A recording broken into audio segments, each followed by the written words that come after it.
So Dr. Liu couldn't make it today, so he told me to introduce myself. So, I guess I'm the newest assistant professor in transportation and civil and environmental engineering. So I thought I'd at least introduce to students what my research program is about.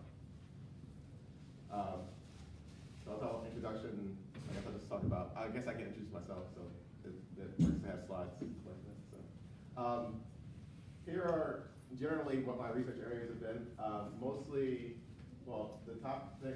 Well, this is like analysis. So I feel like I'm at a triangle. So there's social, there's the engineering side, then planner, and then social scientists. So this travel behavior is more, the travel behavior is more, okay, well, this is trying to understand why people travel, right? And then travel demand is derived from behavior, right? So it's trying to forecast what their behavior would be if you make a change to the transportation system. So I try to incorporate social interactions into my work, and then this discrete choice modeling is the traditional modeling that's used in transportation. Then application areas have generally tended to be in emerging technologies, so I have worked in like electric vehicles, quite a bit of work in electric vehicles, and sustainable transportation. And then also often have done surveys and plan on doing more surveys. So I'd say like travel behavior, modeling, applications, and then survey, data collection. I have 11 publications and then 2 pending book chapters. And then I did a postdoc at Oak Ridge National Lab, and I did a postdoc here, as well as I've also was a graduate research fellow at Turner Fairbank Higher Research Center. And then my dissertation on incorporating social interactions in the discrete choice models won the Eric Foss Dissertation Prize. And then I'm currently a member of TRB's Travel Behavior and Values Committee. Okay. So currently my group is me, and then I have. Do you want to say who Eric Foss was? Maybe no one here knows. Eric Foss was a travel behavior analyst. He was at. Oh, he was at Duke. Yes. Where did he graduate from? I feel like it was something. Okay. He was at Duke. I didn't know him because I wasn't really in the field when he died. But he died, I think, in the late '90s. Yeah, very young. Yeah. And he was, people really liked him, so they named a dissertation prize after him. But I did not personally know him. So my research group is led by me, and then Trang is my PhD student, and Divya is my master's student, and then Surya does some work in the group, and then I may have a new postdoc in May. So, course offerings: I teach travel demand modeling the last 2 falls. I don't know the next time I'll teach the class, so we'll see. But I have taught that in the past. Next semester I should be teaching data science for civil engineers class, and then I tend to teach the undergraduate transportation engineering class in the spring. And in the future, I haven't quite decided what else I would like to offer, but probably an advanced discrete choice methods, particularly because Dr. Mannering covers a lot of modeling, a lot of econometric modeling. So maybe some more specific to discrete choice if there's enough interest. And then also, I am interested in database modeling and social network analysis, and it seems like those are topic areas that could be interesting to branch out into. Okay. So that's my research group been work so far. Okay. So in this presentation, I'm going to talk specifically about a particular strand of work we're doing, which is involving leisure activities and social capital. But let's start with social sustainability. So sustainability has 3, or sustainability is considered, some people consider sustainability to be like a 3-legged stool. Does anybody know the 3 legs? Anyone? You can't answer. Yes. Economy, environment, and public. And what? Public. Public. So like social? Social, yeah. Mm-hmm. Yeah, so economic, environmental, and social. Social sustainability is... Does transportation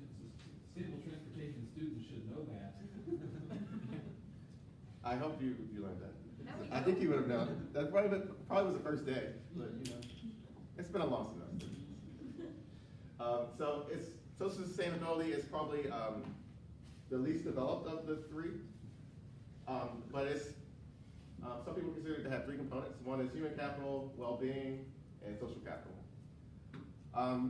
When in transportation in transportation building and planning, we usually measure the sustainability of some system by indicators, and these are very well developed for environmental and economic, and they have some development in social as well.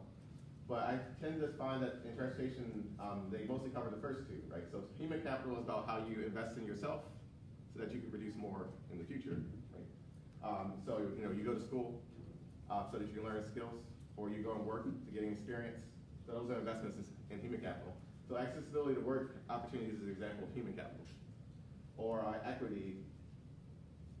I think equity would fit into well-being, perhaps, but equity is like, you know, people like to be treated fairly. But there's not so much work on indicators of social capital and transport. So how has social capital been looked at, and how has it been researched in transportation? Mostly from the activity side. So usually it's about how, so social capital is about how our social network brings value. So, you know, we had actually, you know, financial capital, right? That's actual money that you can use to barter and gain and, you know, exchange resources. Human capital was how you invest in the person in order to get productivity, out of them. Social capital is how you invest in connections to people to be productive. So your networks can enable you to do things that you wouldn't be able to do by yourself, or that would be very difficult for you to do by yourself. And that's what social capital essentially is.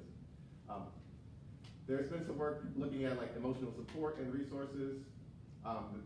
It tends to be assumed that, you know, if you increase, people that have greater accessibility probably would have better social capital because they would be able to get to or from and maintain their connections with others.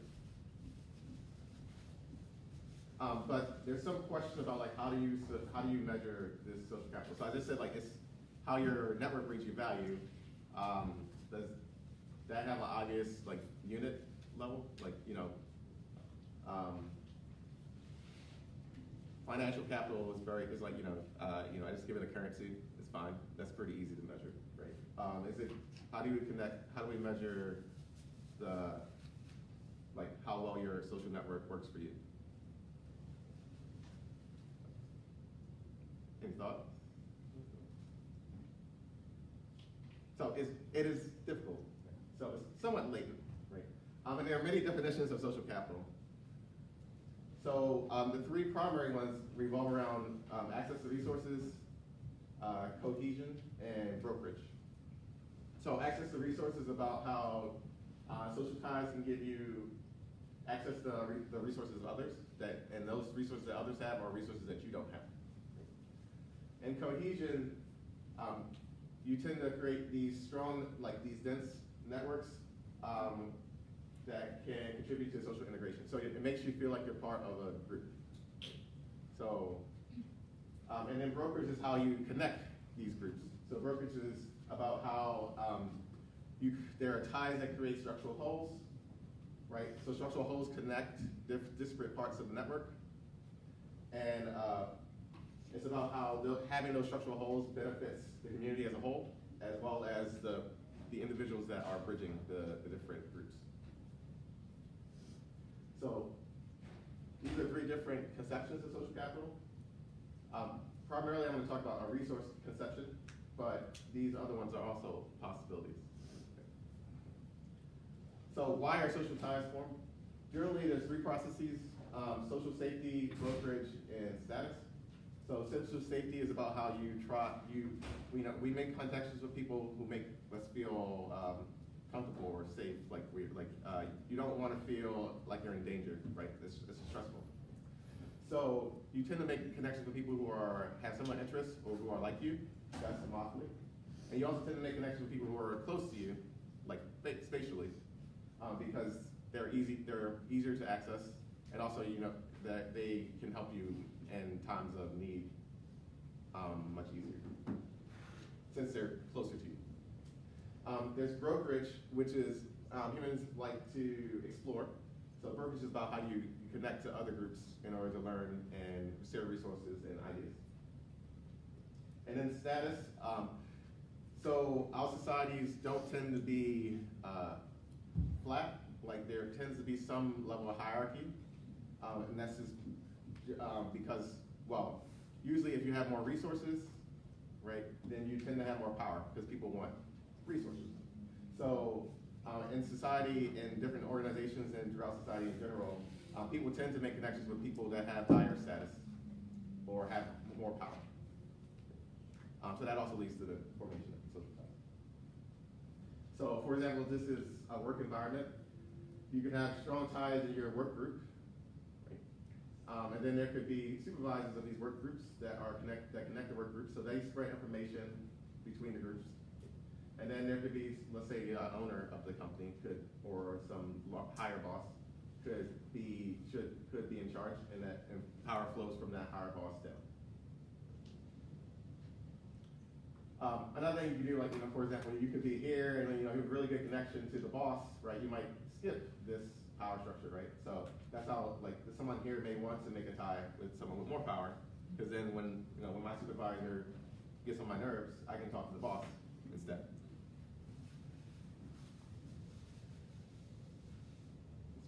So how do we define a social tie?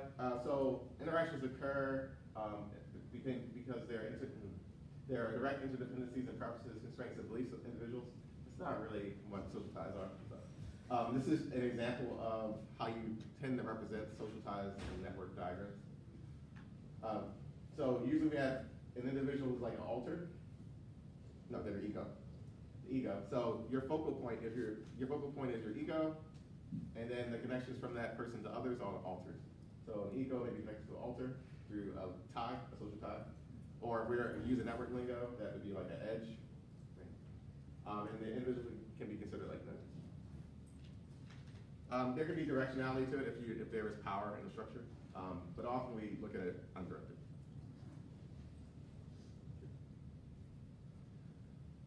So I mentioned the three types or definitions for social capital. One was the resource version, one was based on cohesion, and one was based on structural holds. That's brokerage, right? There are three main ways to measure social capital through those definitions. One is there's three ways that are centered around analyzing the individual. Because mostly in transportation, we collect data on individuals, and then we aggregate up, right? So we're gonna stick with, or at least try to stick with that for the moment and build on it. Then we focus on the individual. There are three ways: a name generator, a position generator, and a resource generator to gain information about the social capital of an individual. I'll describe each of these in time, but just note that position generator and a resource generator help you figure out indirect access to social resources. To learn more about the cohesion, you want to learn more about the strong ties, use a name generator. And then for structural holds, you also can use a name generator because you want to know which people have connect different groups. We can also measure social capital at different scales. So the ones I mentioned before are individual level. So these are typically from egocentric network analysis. But you can go up to higher levels. That's not really the focus of my work at the moment, but in the future, I may get more into using meso-scale and macro-scale measures of social capital. So like, for example, a meso-level scale would be participation in civic participation, or like the percentage of people who vote. The level of trust that individuals in the community have with one another, or with even here at the country level, like trust in people that are a different race, or that live in a different part of the country, or different political affiliations. That can be a measure of social capital. Okay. So in some prior work, or as what I'm trying to still develop, is an idea that leisure activity is correlated with these different accesses to social resources and the cohesion. So we often access the social resources through weak ties. Weak ties are people that we see occasionally, but we don't have very strong connection to them, right? So you might not call them, like, let's say, today I go home and I get into a car accident. I might not call one of my weak ties, but I would call one of my strong ties and, maybe cry about how my car was destroyed or how bad I felt. So strong ties help you create that cohesion, that social support. So my idea here is that the weak ties are these people who aren't as much like you, right? They're not providing the social safety, but they're providing the brokerage. So they would know activities that you don't know about because they're not as similar as you. Whereas their strong ties are more similar to you, so they likely would know activities that you know about. So your weak ties would help you explore the activity space, whereas your strong ties would increase the amount of activities you do, because you need to do activities with your strong ties in order to maintain the strong connection. But you still also need to do activities with your weak ties in order to still stay connected to them, because you don't have to do it as often, because you don't really have this strong reciprocal relationship.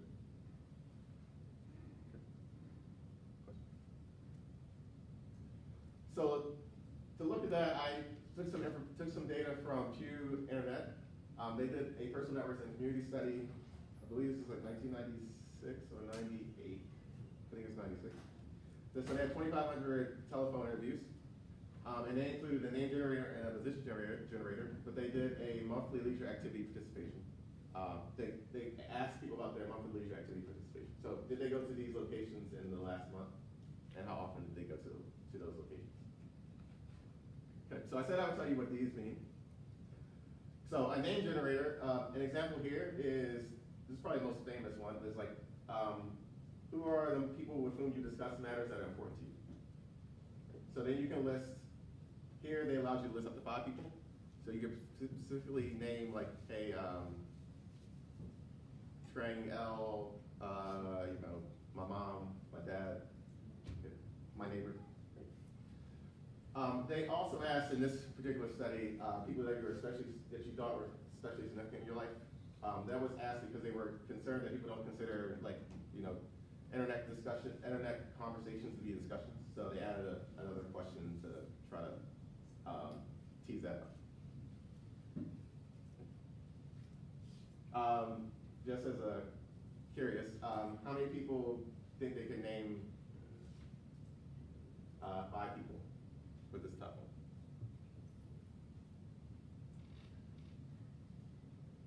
Okay. How often do you communicate with these people? Are you with Daily? Daily? Weekly. So that's what. So these are stronger people, right? You tend to want to maintain connection with them. So and you have to continuously contact them in order to maintain that strength, and also to help provide you with that connection provides you that support that makes you helps you through your day or through your week or through your life. How many people were at least able to say 2?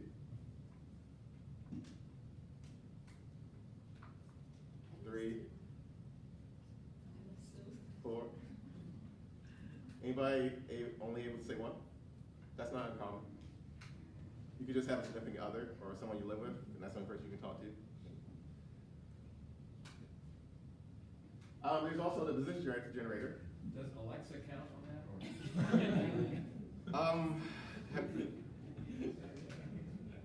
Have you seen that movie like Him? Yes. Or Her? Is it called Her? Her. Yeah. It's like I guess one day we may have to be specific. Well, it does say people. It does say people. But maybe in the future we may need to be more specific or less specific. So that's like. No, it's okay. I mean, we can write a proposal about that. That's a very documentary thing. We can have indirect access to resources. So this is through the position generator. So this question asks about people you know who are relatives, friends, and acquaintances. And they say, do you know someone who is a nurse? Right? So do you know somebody that you could call on the phone, or you could just maybe you could see them out in public, and you could strike a conversation because you do have some prior experience, and your friend, you are some at least acquaintances, right?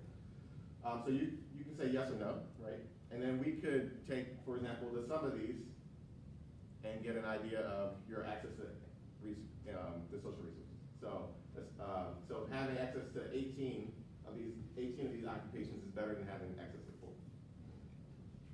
Or also notice these are at different levels of prestige in society. So a janitor tends to be at a lower level of prestige than a middle school teacher.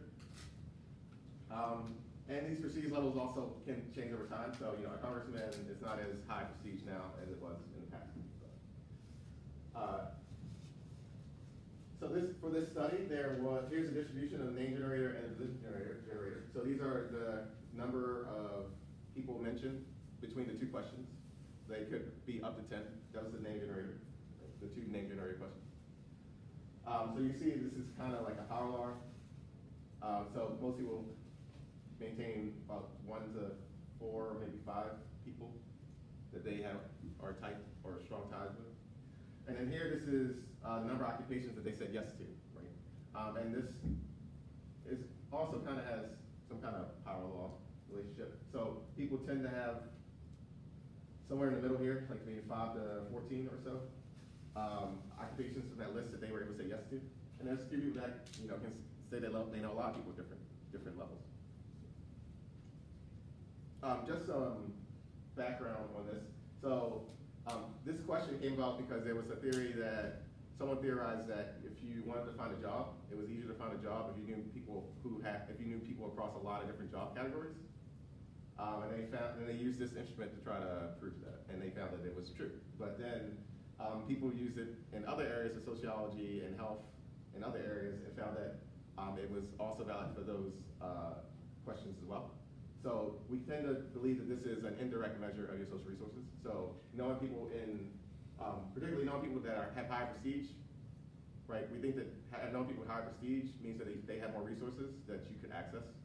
So you can use like these professions at different prestige levels in society, like actually documented prestige levels. So you can use the average level prestige or the maximum prestige level of the occupations that you said yes to, and also as measures of social. So then I was like, okay, well, I want to look at variety and frequency of activities using that information.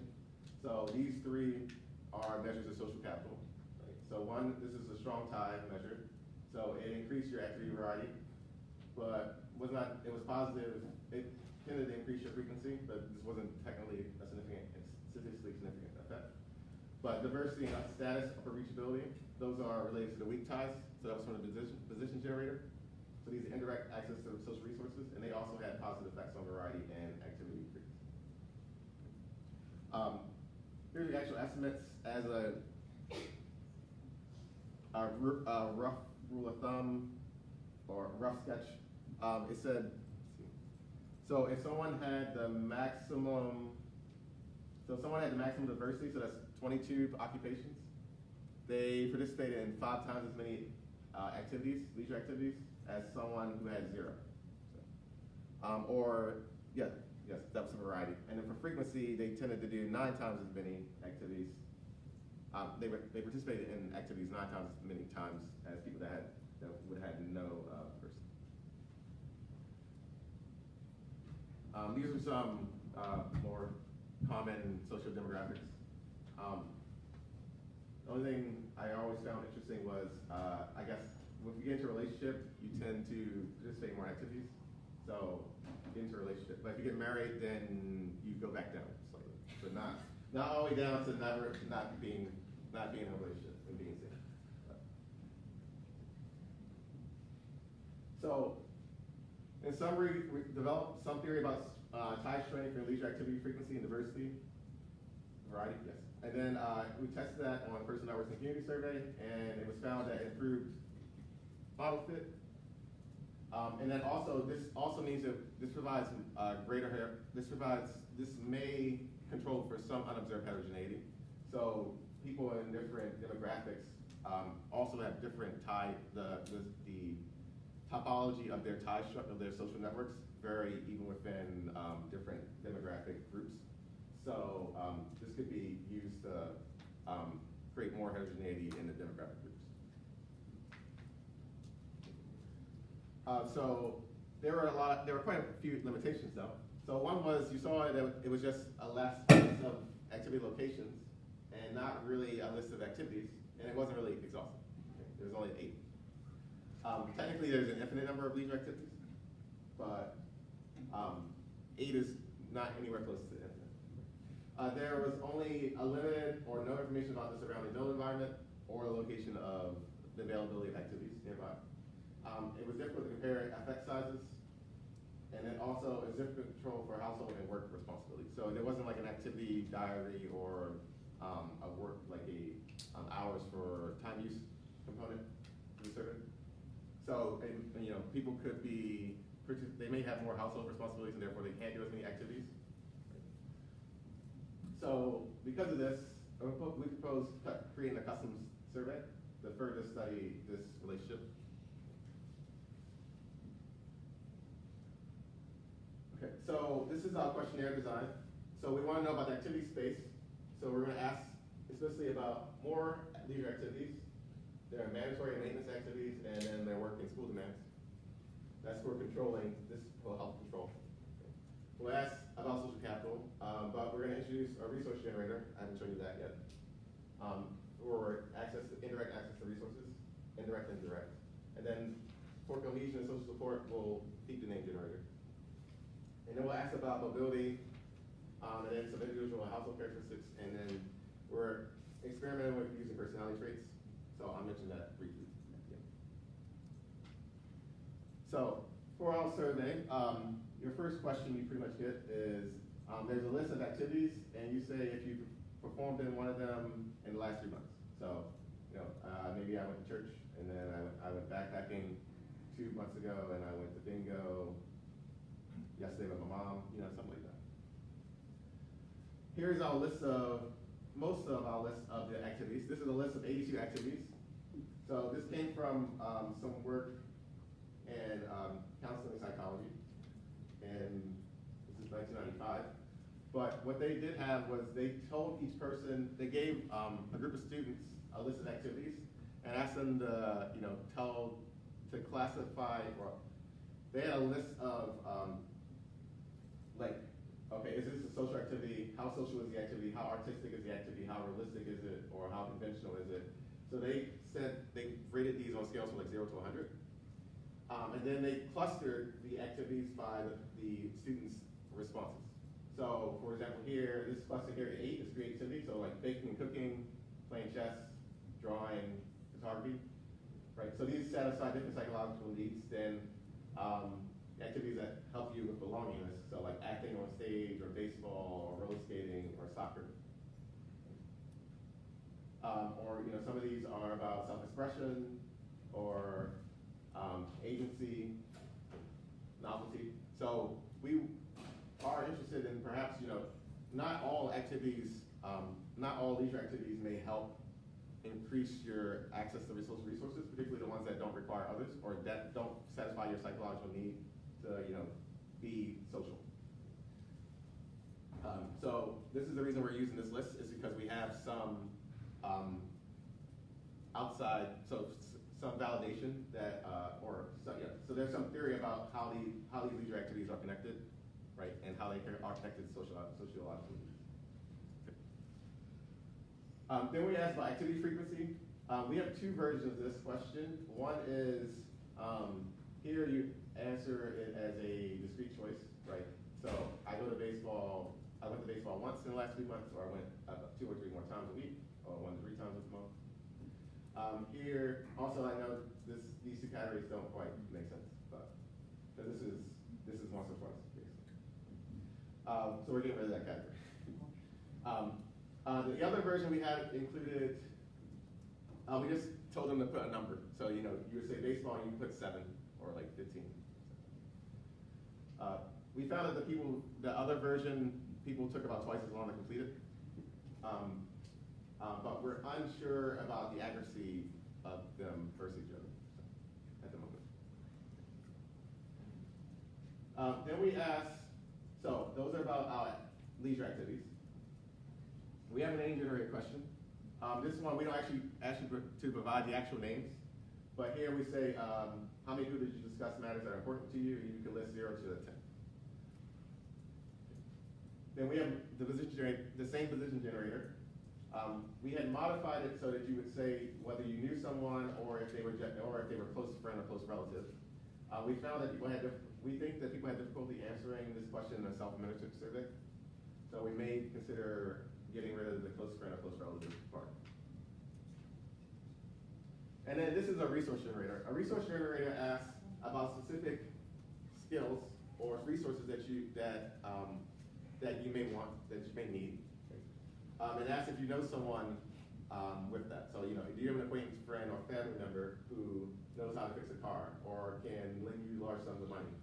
And then if you notice, some of these groupings are some of these could be clustered together, right? Some of these are about access to financial resources, or some of these are about like access to political or government resources. So like I know elected official, I know someone who works at City Hall, I know someone who knows a lot about government regulation. So you can cluster some of these resources into different types of social capital. And then this is like a standard list. So we decided to use a standard resource generator, our standard name generator, our standard position generator questions so that we have comparability to other studies. But this is the full list of the 26 resource generator skills, like resources that a person can have access to. This one's similar. You would expect that if this sums up, like you can sum up the yeses or the access to, and someone has access to more social resources, you would think that that would be an indicator that they have greater social capital. Then we asked about mandatory activities. So do you have chores? Do you have to care for children or adults? Grocery shopping. So this is to give us an idea to help control for times in which they can't perform activities or leisure activities. And then there's also the big 5 personality tests, personality traits, right? I think I left it out. So I forgot to include what the 5 are, but maybe I can find it real quick.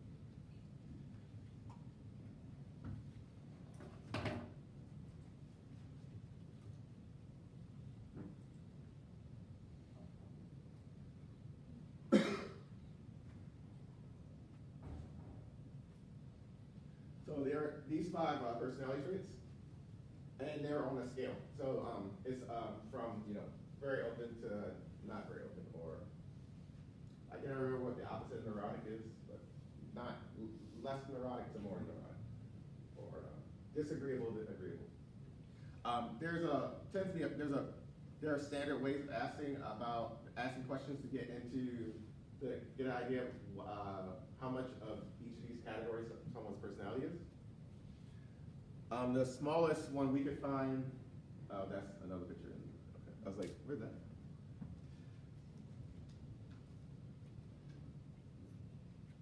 The smallest one we could find is a 10-question list. These are the first 5 questions of it, and you say how strongly how strongly you agree or disagree with. You're seeing yourself as reserved and quiet. So I'd like agree moderately, right? Or dependable and self-disciplined. I'm gonna go a little faster.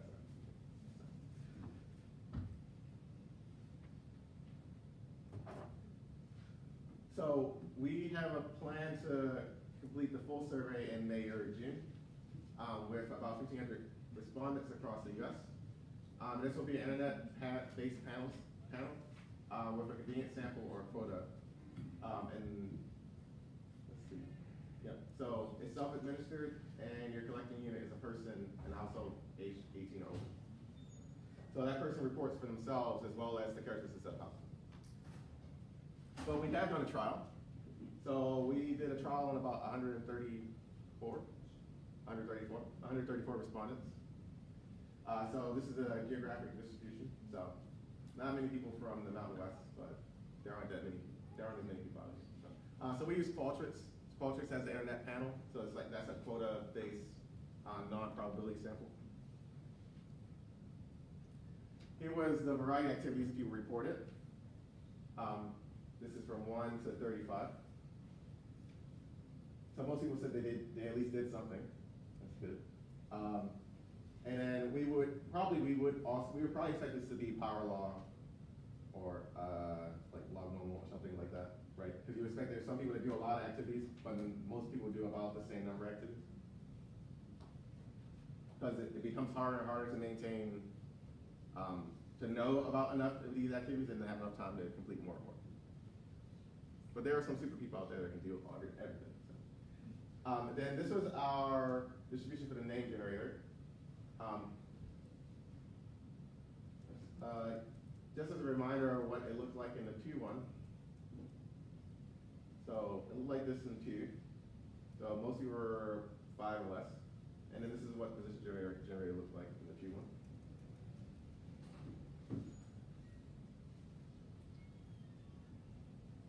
So we got something that looked pretty similar, except for this big jump at 10. And then like this position generator looks very different. Like 30% of people knew 22, knew all of them. So we have some concerns about the position generator question we asked. So we don't know if that's because of, we're unsure if that's because we asked them to complete 2 parts, or if they're, maybe they're not being responsive to the question. Maybe they're not paying attention, or maybe they're speeding through and they're just filling in everyone. Right? So this could suggest people just checking all of them. Right? We're going to try to test for that later. This is our resource generator. So that was the list of 20. It's 24. No, it's 26. 26 resources.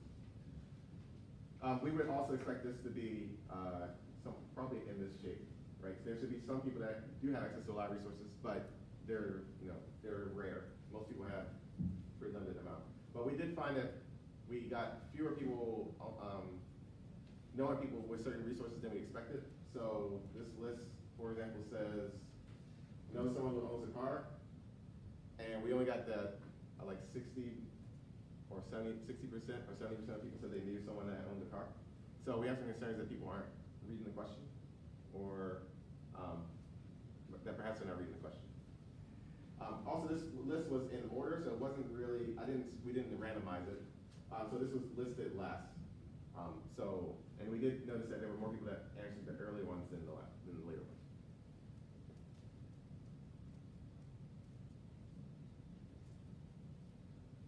So we can look at, yes, sorry. Yeah, I'm just curious, is there a way to design some other like auxiliary questions to test whether people paying attention or not? So there's 2 schools of thoughts. One school of thought is it's okay to ask people questions that have an obvious answer in the hopes that they're paying attention. Some people say that that's not necessarily the best strategy because people may feel like you're wasting their time. So you say something like, click 2 on this question to notify me that you are paying attention. Somebody might be like, well, that's just annoying. You're just wasting my time to answer this question. I am paying attention. Other people say like, well, if people aren't paying attention, that might be a function. Well, that could be a function of your survey design. So perhaps it's not enticing, or perhaps the way the question is presented to someone, it's difficult for them to feel engaged. So for that question, we actually do show them all 26 at one time. So our thought is probably maybe we'll split it up next time into like 13 and 13. Similarly for the activity list, we gave them kind of half the list. So we gave them like 40 activities, and then we gave them 40 more activities. So you got a question? Yeah. What percentage of people that took the survey did the entire survey? Like that actually completed the entire thing? They completed, all 134 completed it. But this is Qualtrics, so they know they have to Well, so we don't force them to complete it. Actually, one person just kind of didn't do anything. So there was at least one person that didn't do anything. We don't force them to complete it. Like IRB doesn't. I don't think any IRB would say you have to force someone to complete a survey. So we don't force them to complete each question. So if you didn't complete a question, it's up to you. You have a free agency. You can not answer. But because they're on Qualtrics, this internet panel, they tend to know that if they don't do well, or they don't, if they don't participate, they're not gonna get paid. So that kind of probably motivated them to complete the survey. Other questions? Yeah. In the 90s, there are some activities that exist now that didn't exist in the 90s, like Netflix binging, but I guess that could be watching TV, but I wondered if you thought about adding a few activities that didn't exist then, and also jobs. I mean, there are jobs that exist now that didn't exist. We did get rid of a few. Yeah, the radio shortwave. Oh yeah, we got rid of shortwave radio listening. We added softball, and we added amusement parks, and we added singing karaoke. I think we broke up computer games and video games. I think we probably got rid of one or two other things that we thought didn't really. Online shopping. I didn't think. I'm sure there are other things that didn't exist that will do that. Well, one concern we have is that we don't quite. We could add them, but we don't quite have information on what cluster we think they would be in. So we wanted to try to stick to the list as much as we could, but knowing that some of these activities aren't done as much now. Yeah, no one did the ceramic one. Yes, nobody did ceramics in the 134 people. Yeah. Was that the only one that nobody did? Or was that And the outside on stage. and stage acting? Or at least it seems that people that would do an internet panel don't stage act. Although it would seem like maybe they would, because perhaps they would need more money. Unless it's not an activity as a job, then I don't know. Yeah, resource. Okay, so then we tried to see, okay, well, our question is, right, do people participate in more greater variety of activities when they have greater social capital? And we said that that each of those questions give you ideas about access to social resources or social support with a different type of social capital. So we found that the position area did not. This is statistically insignificant. The resource generator did have a positive relationship, and the name generator did have a positive relationship. So these are expected directions. It's positive, but it wasn't significant. So that also gives us concern that the way we ask the position generator might need to be rethought. So we want to try we want to do another try. So. What if you threw out the n equals 22, then you're probably change the slope of that. I did not think about doing that. Okay. But up until That's good. 15, there's an increasing trend kind of. Yeah, there's a lot here. Yeah. Yeah. You sound like here? Yeah. Okay, I'll try that. Have your student, have your team try. So, okay, Yeah. I'll see you on Thursday. I'm taking notes. This is Train's estimate. Well, it's only 134. I did ask her to estimate a model, but this is negative binomial. You can see the resource area was positive. The position area was like three-dimensional effect. And the strong ties is positive, but it's insignificant in this model. Also, I mean, it's also a small sample, so I'm not sure. Then also, we also said we thought that was the weaker relationship. Like, you don't need a large number of activities to maintain social. You don't need a large variety of activities to maintain social support. So we thought this should be positive, but we could.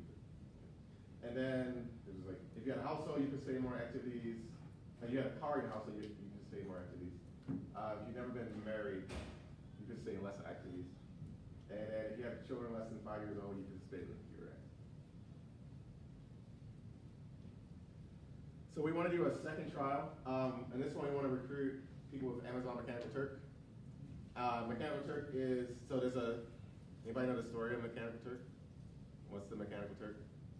So the Mechanical Turk was this, I think like 16th or 1700s. Wait, no, maybe it was 1800s. Sometime before the 1900s, there was this robot that could play chess, but really it was a person inside of like a cabinet that was controlling the robot. So that was the Mechanical Turk. Okay. So this is Amazon was like, well, hey, do you need things done that are difficult for a computer to do, but a human being could assist you with? So you could do, for example, count the number of human beings in this picture, right? A computer would have difficulty with that until you train it, but a human being could do it, right? So you could come up with these hits, which are like, I guess they're like tasks that you want humans to do. And then you tell Amazon like, hey, I'm gonna offer this much money. That you advertise like, hey, I'm gonna offer this much money for completing the task. And people can come and say like, I'll do the task, right? So, but people do this for surveys. So I can say like, hey, I have a survey. I'm gonna give you $3.50 to complete a 10-minute survey. So we're gonna do it with the same instrument we use for the trial survey 1. And then we'll compare and contrast. So we would expect that the people in Amazon and Mechanical Turk, this is a more of a convenience sample. So people are voluntarily choosing to do the surveys, and also they're technically they're going to get paid more, right? Because we pay Qualtrics $4, and here we're going to give them directly like $3.50, and Amazon takes some money. I don't think Qualtrics gave them anywhere close to $3.50. So we expect that these people probably would be more diligent about doing the survey, and I think there's evidence in the survey methodology literature that Amazon Mechanical Turk respondents tend to pay more attention. So if we notice that we're getting the same relationships, then that likely means that we need to change the questioning, right? We're getting that they are doing things that we probably expect, then we may chalk it up to, okay, well, the people from Qualtrics are not are not as paying as much attention. So that might encourage us to do Mechanical Turk for the big survey and instead of Qualtrics. Okay. Then we will modify the survey after this. So that's like, we'll figure out whether we need to make question changes or change the sample. Also, we probably will cluster activities by similarity, because some of the activities were very similar. So you have like canoeing and kayaking, for example. Those are pretty much the same. They could be the same. You could say like, oh, it says canoeing, then kayaking counts, right? But no, then if you go down, you'll like see like, oh, it's kayaking. So you might have to go back up. It's like, oh, remove canoeing and just do kayaking. So we're gonna cluster the activities by similarity to make that less burdensome. And then also, we'll probably remove the strong ties from the position generator, because we didn't think we were getting people performing well in that question. And then we'll do a full survey run early summer.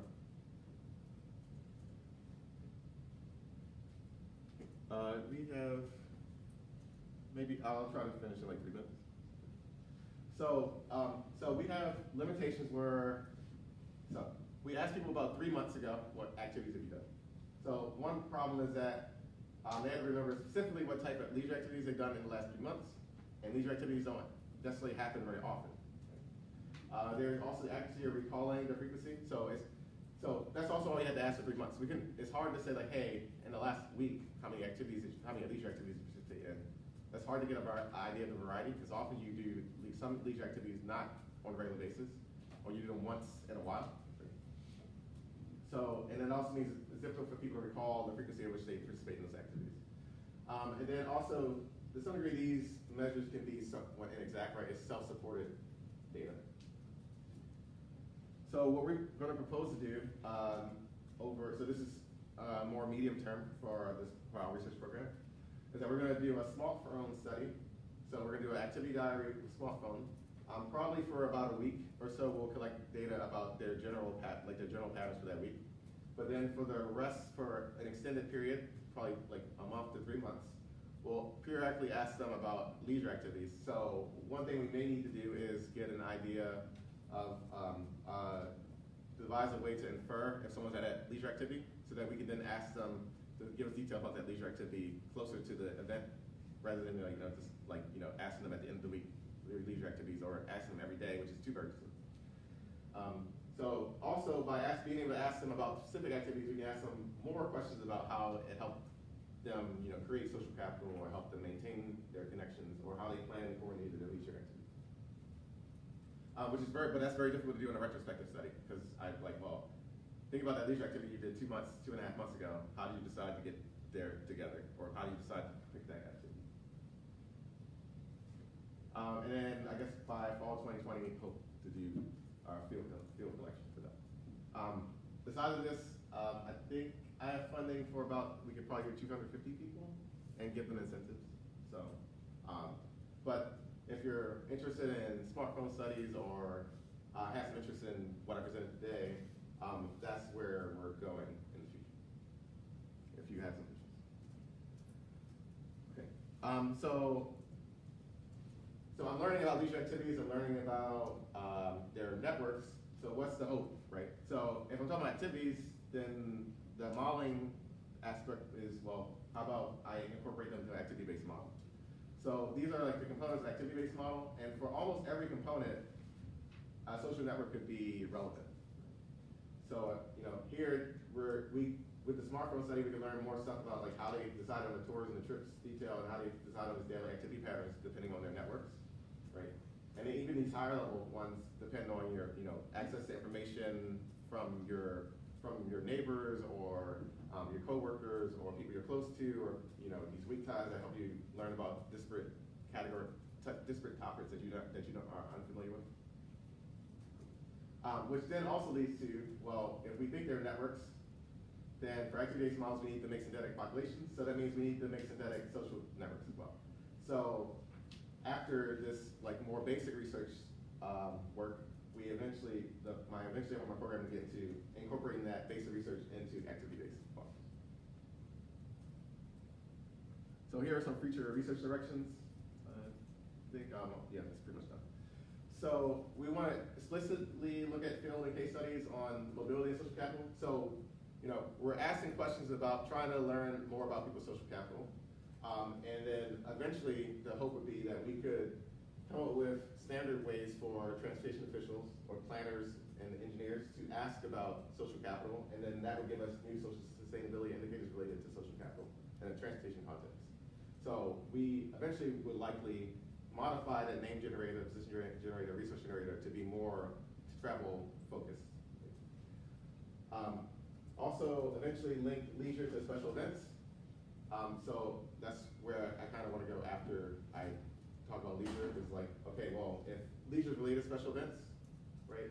And then if we want to do smart cities, actively forecasting demand for these special events could be done and be helpful for coordinating signals, or coordinating transit, ride hailing. Then I mentioned the population synthesis for social networks. So coming up with methods to create those synthetic populations. And then also, if I'm making populations, then I can also do more agent-based modeling as well. In the context of when socio-technical systems involve social networks. A few other things I'm working on. So I'm also working on this is a concept called value of free. So value of free is that typically when something is free, you assign additional value to it. So you may have, this is a $10 gift card, and it costs $10, and you're not getting any benefit out of it, right? You gave $10, get $10. But if I give it to you for $5, I say $5 for the $10 gift card, you're getting $5, right? But it seems that behaviorally, if you were like, hey, I'll give you this $10 gift card for free, you tend to value it at greater than $10. Like the value that you seem to be assigning it.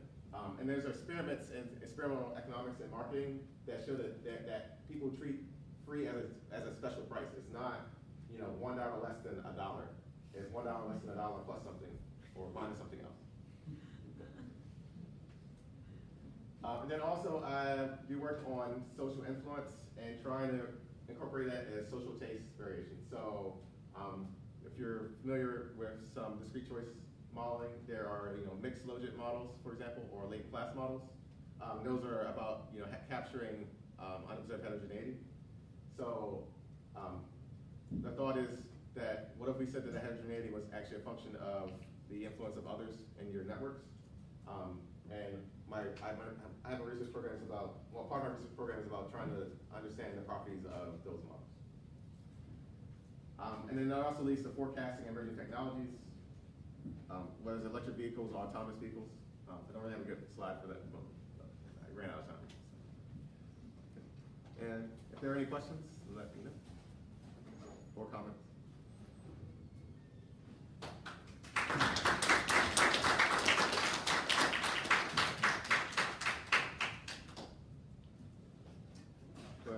Questions? Yes. It's a very interesting study. And, I think you mentioned social networks. But, as of now, looks like your methodologies are mostly aggregated econometric analysis, right? Do you see a possibility to really incorporate the spatial and temporal network perspectives, just like using network science tools or integrate network science tools with regression tools, like doing some maybe one-way spatial regression, or just thinking about individuals as nodes, and they have some kind of connections based on your survey or design. And would that be possibly add to would that possibly add some extra value to your study? Okay, so if you notice the measures that we're primarily using, so we do have, so the measures we're primarily using weren't very much about the structure, right? So that was somewhat purposeful. That is purposeful, but I'll get back to, I guess, the first part, the second part. So one concern that we have is that we can't ask about the network for everybody in a region. It's not practical, right? So a lot of it is trying to create like more full regional social networks from egocentric data. And in that case, asking questions so one approach is asking about how many people you're connected to and trying to see how those people are connected and the properties of those people, right? And then you could like simulate an entire network. I mean, you simulate an entire network up from that.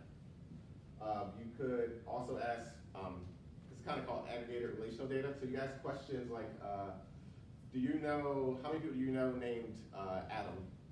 You have an idea, so you have a directory of the number of people named Adam in the country. For the most part, you can find a pretty good estimate of that.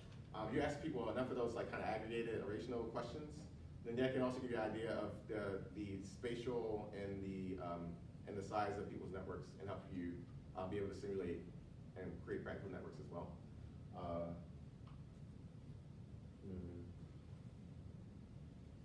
Did that answer your question, or some? Yeah, I know it's kind of challenging to really get a real network structure with a survey. It's hard to track everyone with that, sort of like small word network or something. But is there, this may not make sense, but is there a way like to do a survey using via your social networks? It's like if you do a survey, you give you $10 if the card, but if you refer one of your friends, can give you like $5. That's no problem. That way, I think the survey is getting expanded from a node to its social network. I don't know, it may not make sense. That's called snowball sampling, and that is a strategy that is used in studying social networks, particularly for networks that are hard to locate. So like if you wanted to know AIDS populations, HIV and AIDS populations, often it's difficult to initially find that first person. And then if you can find, but they often know other people who have the condition. So snowball sampling is used often for really small populations, or hard to reach populations. So yeah, if you did, so something that society kind of looks down upon or treats unfairly looks down upon. Often snowball sampling helps you to get a bigger sample of them, of those people. You can use it at other levels. I mean, you can use it for any social study. The only thing is, it doesn't quite have probability-based. It's not a probability-based sample. So some of your inferences is somewhat difficult. Doing inference with it is somewhat difficult, but snowball sampling does occur. Do you include 100% of your participants survey in that, or will you exclude some part from? I mean, if some 100 participants are participating in a survey, and if 95 are genuine and 5 might be like kind of, as he said, a strategy. If you are offering some kind of gift cards and they just do that for the sake of the gift card, and which are not relevant or which are not genuine, they just keep for that big gift card or something. Mhm. So how can you find out kind of things and exclude them? Like, because those 5% might change your survey results. Okay, so there's a couple ways. There's a few ways you can try to. You may not be able to find those 5 people specifically. Like, I mean, some things, like for example, we excluded people who took the duration was too short. So, like there are people that completed the survey in like 4 minutes, but the median was like 8 minutes. So we said that we believe they sped through the survey, so we excluded them. You could say like, hey, they're giving inconsistent answers. Perhaps they aren't.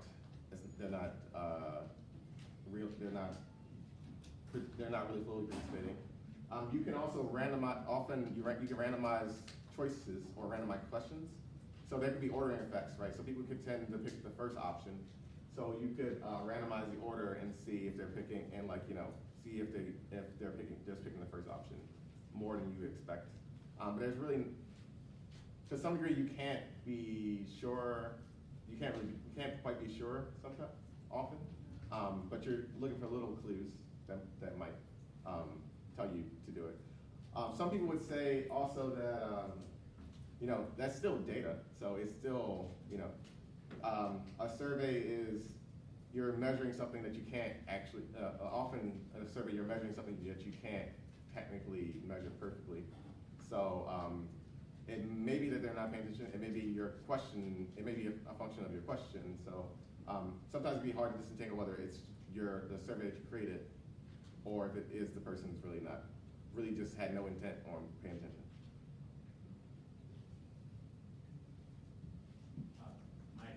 Thank you for presentation. I came in really late. Did you introduce the new like data science class you're going to teach next semester? I said I'm doing data science. Okay. Yep. Okay.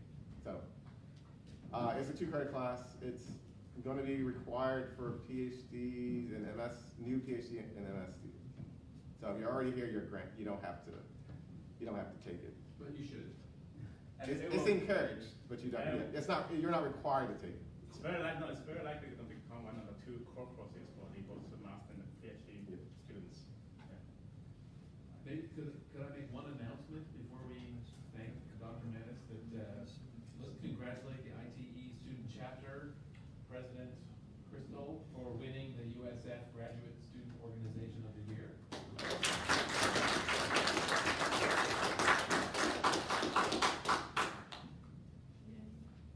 Okay. You can thank Dr. Maness. Yeah, thank you. So basically, this concludes the seminar for this semester. So next week is like a reading day. So we're going to see you next